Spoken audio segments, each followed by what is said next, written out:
મિત્રો, પાવાગઢમાં એવા બે ચોર કે જેમણે મોહમ્મદ શાહ બેગડાનું આખું રાજ્ય લૂંટી નાખ્યું અને તેમ છતાં તે પકડાયા નહીં. અને આ બે ચોર જ્યારે પણ ચોરી કરવા જતા ત્યારે ગઢ પાવાની મહાકાળી માને એમની સાથે લઈ જતા.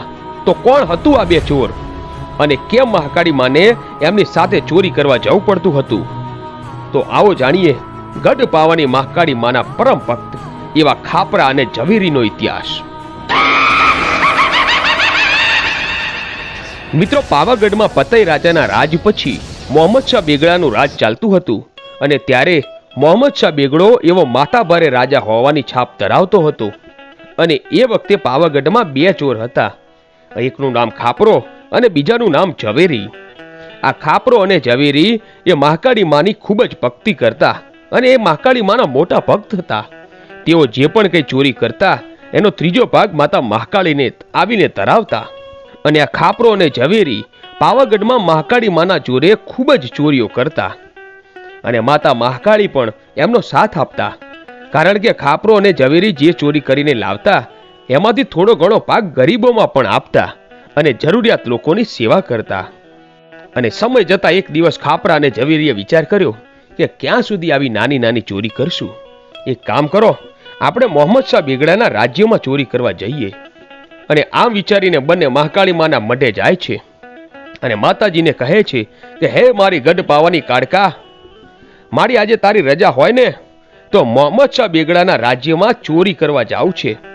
મહાકાળી માએ તેમને રજા આપી અને કહ્યું કે મારા દીકરાઓ, તમે બંને મોહમ્મદ શાહ બેગડાના રાજ્યમાં ચોરી કરવા જાઓ તો પણ હું તમારી સાથે જ છું. પણ સાંભળો, આ તમારી પહેલી અને છેલ્લી ચોરી હશે. હા માડી, હવે અમે પછી ચોરી નહીં કરીએ.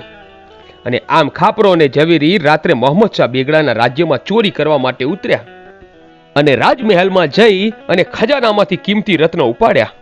અને પછી વિચાર કરે છે કે જો આપણે આ ચારે ચાર રત્ન ઘરે લઈ જઈશું ને તો મોહમ્મદ શાહ બેગડાને ખબર નહીં પડે કે આ ચોરી કોણે કરી. આપણે એક રત્ન પાછું મૂકીએ અને 3 રત્ન લઈ જઈશું તો મોહમ્મદ શાહ બેગડાને પણ ખબર પડશે કે સામે ચોર પણ માથાભારે છે.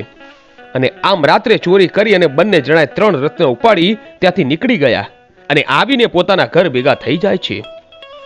અને આમ કરતા કરતા રાત ગઈ અને સવાર પડી અને ત્યાં તો મોહમ્મદ શાહ બેગડાના રાજ્યમાં ચોરી થઈ આવી બૂમો પડવા લાગી. એટલે મોહમ્મદ શાહ બેગડાએ એના વજીરને કહ્યું કે મારા રાજ્યમાં ચોરી કરે એવા આપણા પાવાગઢમાં કોણ હશે? મારી આટલી તાક છે, તેમ છતાં એમણે આપણા રાજ્યમાં ચોરી કરવાની હિંમત કેવી રીતે કરી? ત્યારે વજીર કહે છે કે આપણા પાવાગઢમાં 2 જ માથાભારે ચોર છે કે જેમણે આ ચોરી કરી હશે. પણ હે હુજુર, હજુ સુધી પાવાગઢના એ 2 ચોરને આજ દિન સુધી કોઈએ જોયા નથી. ખાલી એમનું નામ જ બધાને ખબર છે, ખાપરો અને ઝવેરી. બાકી એમને કોઈએ જોયા નથી. પછી રાજાએ પાવાગઢમાં ઢંઢેરો પીટાયો કે ખાપરા અને ઝવેરીને માલુમ થાય કે હું જે ટોળિયા ઉપર સૂવું છું ને એના 4 પાયા સોનાના છે. તો જો ખાપરા અને ઝવેરીએ એની માનું દૂધ પીધું હોય ને તો આ રાજ્યમાં ફરી ચોરી કરી બતાવે અને એ પણ મારા ઢોલિયાના 4 પાયા. એટલે ખાપરા અને ઝવેરીને ખબર પડી એટલે તેઓએ બંને જણા પાછા મહાકાળી માના મઢે આવીને કહ્યું કે હે માળી, અમે તો 3 રત્ન ચોરીને લાવ્યા છીએ અને એમાં તો અમારી 7 પેઢીઓ ખાઈને તો પણ ખૂટે એમ નથી. પણ હે માં, મોહમ્મદ શાહ બેગડાએ અમને લલકાર કર્યો છે અને માં, તારી રજા હોય ને તો મોહમ્મદ શાહ બેગડાના રાજ્યમાં એમના ઢોલિયાના સોનાના 4 પાયા ચોરી લાવવા છે. ત્યારે મહાકાળી માં બોલ્યા કે હું તમારી સાથે છું. જો તમને મોહમ્મદ શાહ બેગડાના હાથમાં આવવા દઉં ને તો હું ગઢ પાવાની કાળકાનો કહેવાઉં અને મારું વેણ કોઈ દી ખોટું ન પડે. અને પછી તો ખાપરો અને ઝવેરી અને સાથે મહાકાળી માતા મોહમ્મદ શાહ બેગડાના રાજ્યમાં ઉતરે છે અને મહાકાળી માએ પોતાના ચમત્કારથી આખા રાજ્યમાં જેટલા હતા એ બધાને સુવડાવી દે છે. અને ખાપરો, ઝવેરી અને માતા મહાકાળી રાજાના ઢોળિયા આવ્યા અને ખાપરો અને ઝવેરી મોહમ્મદ શાહ બેગડાના ઢોળિયાના 1 પાયા કાઢી અને એની જગ્યાએ લાકડાના પાયા મૂકી રહ્યા છે. અને આમ કરતા કરતા મોહમ્મદ શાહ બેગડાના ખાટલાના 4 પાયા સોનાના ચોરી અને લાકડાના ફીટ કરી દીધા. અને મોહમ્મદ શાહ બેગડાના સોનાના 4 પાયા ચોરી એની જગ્યાએ લાકડાના પાયા ત્યાં લગાવીને રાતોરાત ઘરે પાછા આવી જાય છે. અને આમ કરતા કરતા બીજો દિવસ ઉગ્યો અને રાજા એના ખાટલામાં નીચે નજર કરીને જુએ છે તો સોનાને પાયાની જગ્યાએ લાકડાના ટેકા મૂકેલા હોય છે. ત્યારે રાજા વિચાર કરે છે કે આ બંને ચોરો તો બહુ માથા ભારે છે, મારે આ બંને ચોરોને જોવા પડશે.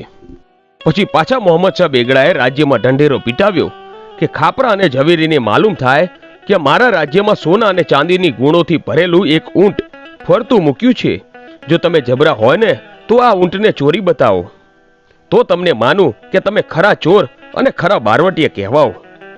અને આ ઢંઢેરાની ખાપરા અને ઝવેરીની ખબર પડી એટલે આ બંને મહાકાળી માના મઢે આવ્યા અને કહ્યું કે હે મારી ગઢ પાવાની કાળકા, આ મોહમ્મદ શાહ બેગડો તો હઠે ભરાણો છે. જો તું રજા આપતી હોય ને તો આ ઊંટને પકડવા અમારે બંનેને જવું પડશે. એટલે મારી ગઢ પાવાની દેવીએ રજા આપી અને ખાપરો અને ઝવેરી ઊંટને પકડવા માટે માર્ગે નીકળી પડ્યા. પણ આ ઊંટને પકડવું ખૂબ જ અઘરું હતું. આ ઊંટની સુરક્ષા માટે 50 સૈનિકો હતા. એટલે આ ઊંટ જ્યાં પણ જાય ત્યાં 50 સૈનિકો એમની સાથે સાથે રહેતા. પછી ખાપરા અને ઝવેરીએ ઊંટને રોટલો નાખવાનું શરૂ કર્યું. એક દિવસ રોટલો ખવડાવ્યો, બીજા દિવસે રોટલો ખવડાવ્યો. આમ કરતા કરતા 10 દિવસ રોટલો ખવડાવીને ઊંટને હેવાયો કર્યો. એટલે રોજ ઊંટ ફરતું ફરતું ખાપરા અને ઝવેરીના ઘરે રોટલો ખાવા પહોંચી જતું. આમ 10-12 દિવસ થયા એટલે 50 સૈનિકો પણ કંટાળ્યા કે આ ઊંટને ચોરવા તો કોઈ આવતું જ નથી અને ઊંટ આટલામાં જ ફર્યા કરે છે. પછી એક દિવસની રાત્રે આ ઊંટ ખાપરા અને ઝવેરીના ઘરે રોટલો ખાવા આવ્યો, પણ ખાપરા અને ઝવેરીએ એમને રોટલો ન નાખ્યો. એટલે ઊંટ રોટલાની લાલચે ખાપરા અને ઝવેરીના ઘર પાસે જ ઊંઘી ગયો. પેલા સૈનિકોની પણ ઊંટને જોતા જોતા બધા જ સૈનિકોની આંખ મીચાઈ ગઈ. અને પછી તો ખાપરો અને ઝવેરી આખો ઊંટને ઉપાડીને અને પોતાના ઘરના ભોયરામાં લઈ ગયા. અને બીજા દિવસે રાજાને ખબર પડી કે હવે આ બંને ચોર પકડાશે નહીં. એટલે રાજાએ ફરી એક ઢંઢેરો પીટાવ્યો કે ખાપરા અને ઝવેરીને ખબર પડે કે તમારી બધી ચોરીઓ હું માફ કરું છું અને મેં તમને જોયા નથી, એટલે મારા મહેલમાં આવો અને તમને ઇનામ આપવું છે. એટલે ખાપરા અને ઝવેરીએ મહાકાળી માને કહ્યું કે મોહમ્મદ શાહ બેગડાએ અમને રાજ્યમાં તેડાવ્યા છે. માડી, જો તું રજા આપતી હોય ને તો અમે બંને રાજાના મહેલમાં જઈએ, કેમ કે આ રાજા તો માથા ભારે છે. ક્યાંક મહેલમાં બોલાવીને અમને ફાંસીએ લટકાવી દેતો. એટલે મહાકાળીમાં બોલ્યા કે તમે રાજાના મહેલમાં જાઓ, તમારો વાળ પણ વાંકો થવા દઉં ને તો હું ગઢ પાવાની કાળકા નહીં. અને પછી ખાપરો અને ઝવેરી રાજમહેલમાં ગયા તો રાજાએ એમનું સામૈયું કરીને ઇનામ આપ્યું. આમ ખાપરા અને ઝવેરીના ભક્તિથી વશ થઈ મહાકાળી માએ અનેક કામ કર્યા.